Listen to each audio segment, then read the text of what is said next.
પ્રેમી હતો જેનું નામ છે મયુરકુમાર અશોકભાઈ માળી. એણે સમગ્ર આ કાવતરું રચવા માટે અને એણે કહ્યું હતું કે આ રીતના તું તારા શોરૂમમાંથી દાગીના ચોર, જેથી આપણે બંને જણા અહીંયાથી ભાગી જઈએ.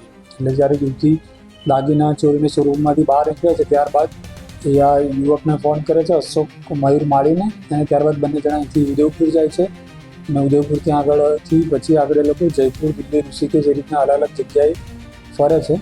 જેમાં જે આ મયુર માળી છે એની પણ આજે ધરપકડ કરવામાં આવેલી છે અને ત્યારબાદ એના વધુ રિમાન્ડ માગવામાં આવશે. આ ઘટના કરવા પાછળ જે આનો પ્રેમી છે, આ બંને જણા છેલ્લા 5 મહિનાથી એકબીજાના સંપર્કમાં હતા અને એ દરમિયાન આ લોકોએ ભાગી જવા માટે પ્લાન બનાવેલો હતો. જે આરોપી છે મયુર માળી, એણે છોકરીને કહ્યું હતું કે તું આ જે જ્વેલર્સમાં નોકરી કરે છે ત્યાંથી આ રીતના દાગીના ચોરી કર, જેથી દાગીના લઈને આપણે બંને જણા અહીંયાથી ભાગી જઈએ અને અન્ય કોઈ જગ્યાએ જઈને પરમાનન્ટ આપણે બંને ત્યાં આગળ વસવાટ કરી શકીએ.